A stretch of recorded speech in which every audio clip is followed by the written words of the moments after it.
আমার দরকার নাই টাকা পয়সা।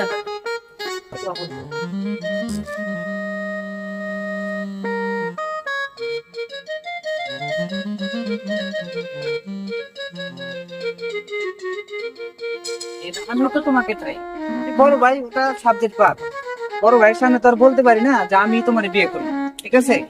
এটা বলাও সম্ভব না, ঠিক আছে? না, তা ঠিক। তুমি যে আমার ঘরে বউ, এটা আমার মনে মনে অনেক আগেই যত্ন করে রেখে দেবো।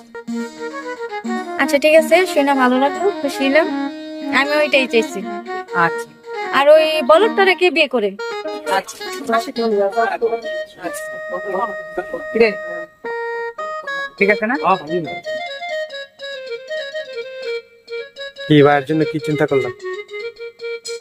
কি করবো, আপনি তো আমার বড় ভাইয়ের মতন, কি বলবো। আপনার জন্য ভাবতেছি। আর আমার মেট্রিক পরীক্ষা দিয়ে নি, তারপরে তারপর। আচ্ছা ঠিক আছে, মেট্রিকটা ফার্স্ট করো, তারপরে ভাইয়ের জন্য একটু চিন্তা করি, ঠিক আছে? আচ্ছা ঠিক আছে, যাবেন। ওকে।